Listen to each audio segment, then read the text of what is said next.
IPhone 13 সম্বন্ধে অনেক কিছু স্টেজে বলেছে। যখন আমরা প্রথম লুকে এটা দেখলাম, যখন আমরা অ্যাকচুয়ালি এটাকে ইউজ করলাম, তখন আমরা অনেক ডিফারেন্ট জিনিস জানতে পারলাম। সব বলছি। সবার আগে জিনিস হলো, আপনাদের মনে হচ্ছে যে এই কালারে কেন এটা তৈরি করা হয়েছে। তো এটা আইফোন 13 সব থেকে বেস্ট সেলিং কালার।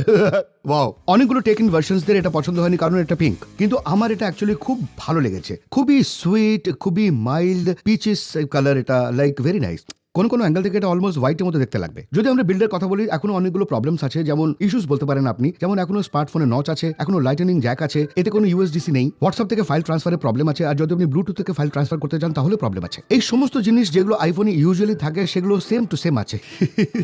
বাট এখনো স্টিল এটা ডেফিনেটলি একটা নেক্সট লেভেলের আইফোন। এটা একটা ফ্ল্যাট অ্যালুমিনিয়াম সাইডালা ডিজাইন, এতে একটা বক্সের মতো ফিল আছে, আর ব্যাক সাইডে অনেক গ্লসি একটা ফিল আছে। আমরা একটা খুব সুইট একটা নেক্সট একটা সিক্রেট প্রোডাক্ট এর উপরে লাগিয়ে রেখেছি, যা খুব শীঘ্রই আপনারা পেয়ে যাবেন। বাট যদি আপনি 12 এর সাথে এটা কম্পেয়ার করেন, তাহলে দুটো সেন্সর আপগ্রেড করে দেওয়া হয়েছে। এটা দুটো, আর এই দুটো একটা সেম অ্যাঙ্গেলে লাগিয়ে দেওয়া হয়েছে।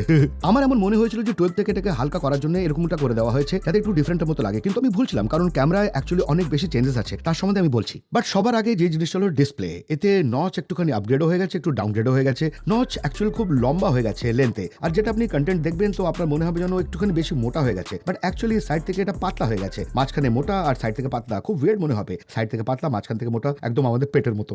গতবারের তুলনায় এর ডিসপ্লেতে অনেক বড় একটা আপগ্রেড করা হয়েছে, যেটা হলো XDR ডিসপ্লে। আর এই নামটা শুনতে খুব অদ্ভুত মনে হতে পারে যে এটা কি জিনিস, কিন্তু অ্যাকচুয়ালি এর কালার্স, কন্ট্রাস্ট, ব্রাইটনেস সব ডেফিনেটলি খুব বেশি ইমপ্রুভ করে দেওয়া হয়েছে।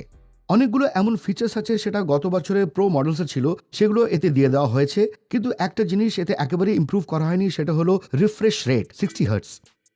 80,000 টাকার ফোন 60 হার্টসের সাথে আসছে, খুব উইয়ার্ড মতো লাগছে। একটু আলাদা মতো জিনিস আছে, এই যে টাচ করে যে ফিলটা আসছে না, খুব ডিফারেন্ট মনে হচ্ছে। অনেক জিনিস অদল বদল করে দেওয়া হয়েছে, একটু উইয়ার্ড লাগবে শুনতে। অ্যাকচুয়ালি খুব হালকা আর বেশি স্মুথ করে দেওয়া হয়েছে পুরোনোর সাথে যদি কম্পেয়ার করা হয় তাহলে। আর ব্রাইটনেস একটা এমন জিনিস যেটা আপনি হয়তো বুঝতে পারবেন না, কিন্তু যদি আপনি এটাকে আলোর মধ্যে নিয়ে যান তাহলে ডেফিনেটলি আপনি এর তফাৎটা বুঝতে পারবেন। অ্যাকচুয়ালি এটা খুব ব্রাইট আর ভাইব্রেন্ট দেখতে লাগছে। আমার হিসেবে নতুন জেনারেশনাল আইফোনগুলোতে সব থেকে বড় যেটা পরিবর্তন করা হয়েছে সেটা ব্যাটারিতে, কারণ ব্যাটারি ভাই ডেফিনেটলি নেক্সট লেভেলে করে দেওয়া হয়েছে, দুর্দান্ত করে দেওয়া হয়েছে। আইফোন 12 এর ব্যাটারিতে 2.5 ঘন্টার ইনক্রিজ করে দেওয়া হয়েছে, অনেক সিমিলার এটা প্রো ম্যাক্স আলার সিরিজের সাথে। যতটা আমরা এটা ইউজ করেছি, এটা খুব ভালোভাবে 7 থেকে 8 ঘন্টা চলতে পারে। পুরোনো 12 এর তুলনায় এটা একটুখানি হালকা ভারী, খুব একটা বেশি ফিল হয় না, কারণ 12 খুব বেশি হালকা ছিল অ্যালুমিনিয়াম বডির কারণে। ইউজুয়ালি যতগুলো ফ্ল্যাগশিপ ফোন হয় সেগুলো 5 থেকে 8 ঘন্টা চলে, সেগুলো বড় বড় ফোন হয়। এই ফর্ম ফ্যাক্টরের ফোনে 8 ঘন্টা ব্যাটারি লাইফ দেওয়া ডেফিনেটলি বড় একটা ব্যাপার। ব্যাটারি চলে যায় 100%, কিন্তু এটা চার্জার এখনো সেম টু সেম সেই পুরোনো আলা, মানে যে পুরোনো আলাটা কখনো ছিলই না।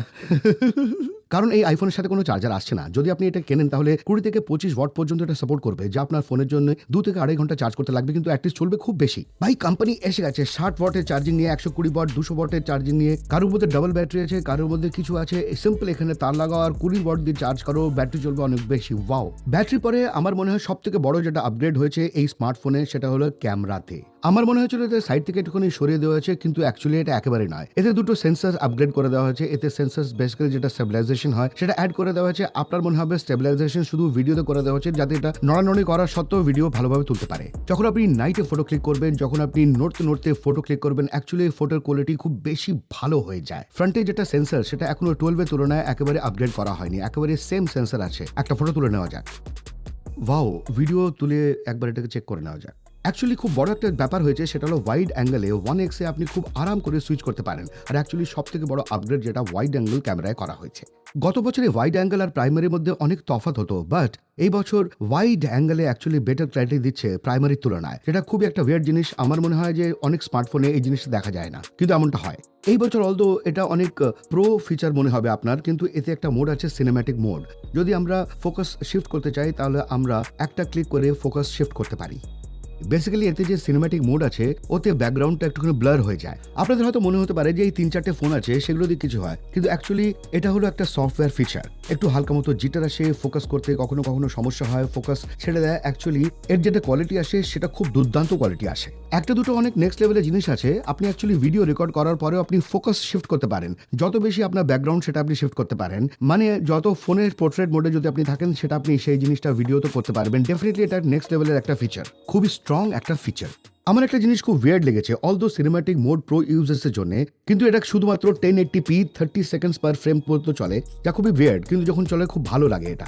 অলদো এতে স্টেবিলাইজেশন অ্যাড করা হয়েছে, আমি ভেবেছিলাম স্টেবিলাইজেশনে অনেক বড় ইমপ্রুভমেন্ট করা হয়েছে, কিন্তু এমনটা একেবারেই করা হয়নি। আমি ওয়াইড অ্যাঙ্গেলে ভিডিও শুট করেছিলাম, তাতে খুব বেশি স্টেবল ছিল, কিন্তু এখন একটু তফাৎ আছে এতে। যখন আমি ভিডিও শুট করি অ্যাকচুয়ালি স্টেবিলাইজেশনে এতটা ইমপ্রুভমেন্ট করা হয়নি। বাট অ্যাকচুয়ালি নাইটে যখন আপনি ফটোগ্রাফি করবেন তখন এটাকে হাতে ধরে স্টেবল করার কোনো প্রয়োজন নেই। যখন আপনি নাইটে ফটোগ্রাফি করেন তো খুব কম সময় লাগে আর বেটার ফটোগ্রাফও আসে। তাহলে সব কিছু করে নিয়েছি আমরা, তো ভাই এটাকে এন্ড করে দিই আমরা সেলফির সাথে, আমাদের একটা বিউটিফুল সেলফি।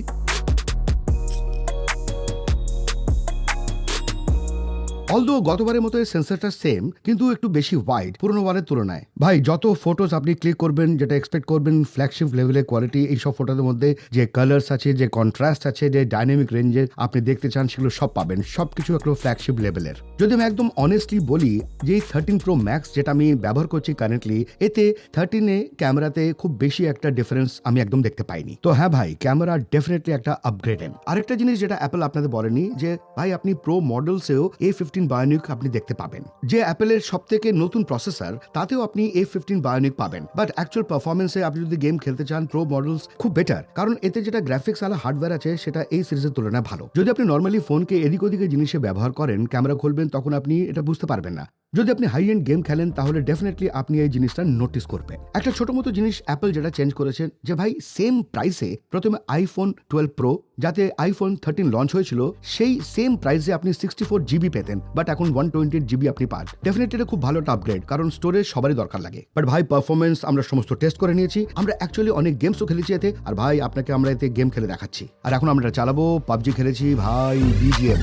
যদি আমি আপনাকে সেটিং দেখাই তাহলে আপনি আলট্রা এইচডিতে আপনি আলট্রাতে খেলতে পারবেন। ও ভাই কি তাড়াতাড়ি মারলাম আমি, ভাই মজা এসে গেছে। অন্যদেরও ধরাশায়ী করে দিই। ওয়াও ওয়াও, ভাই ভাই ভাই 6 জনকে মেরে দিয়েছি না থেমে, এখন আমি মরে গেলাম ভাই, আমি মরে গেলাম। বাট ভাই গেমের পারফরমেন্স অসাধারণ, ফাটাফাটি একটা। আর একটা বড় জিনিস যেটা আমি অ্যাপেলের লঞ্চ ইভেন্ট দেখছিলাম, ওরা যেটা শেয়ার করেনি সেটা হলো ভাই এদের স্পিকার্স। এই 4টে মডেলেই এরা স্পিকারে অনেক দুর্দান্ত আপগ্রেড করেছে। একবার প্লে করে দেখা যাক ভাই। এখন আমরা প্লে করব ভেরি হাই কোয়ালিটি সংস। ও ও ও, আরেকটা প্লে করা যাক ভাই, আরেকটা প্লে।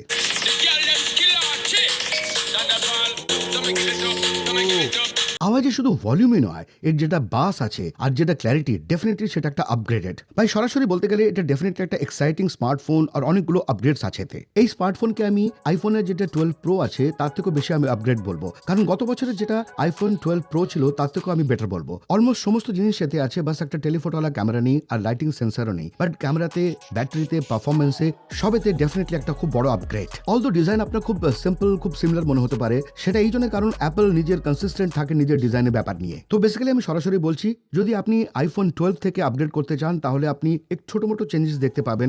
সবথেকে বড় ব্যাটারি আর ক্যামেরায় আপনি এই চেঞ্জটা দেখতে পাবেন। সবথেকে বড় ব্যাটারি আর ক্যামেরায় আপনি এই চেঞ্জটা দেখতে পাবেন। আমি বলবো যে এই সময় এটা ওয়ার্থ থাকবে না আপগ্রেড করার জন্য। আর যদি আপনি নতুন আইফোন নিতে যাচ্ছেন আর যদি এর প্রাইস 80,000 আপনি দেখছেন, তাহলে ডেফিনেটলি এটা খুব ভালো একটা পারচেস হবে। iPhone 12 যেটা ভ্যালু দিচ্ছে 50,000 টাকায়, অলদো এতে কম স্পেসিফিকেশনস আছে, কিন্তু এটা খুব ভালো একটা ভ্যালু দিচ্ছে। এই ভিডিওতে এতটাই। যদি আপনার ভালো লাগে তাহলে আপনি লাইক করবেন, সাবস্ক্রাইব করবেন আমাদের চ্যানেলকে। আপনার সাথে পরবর্তী ভিডিও দেখা হচ্ছে। Bye bye.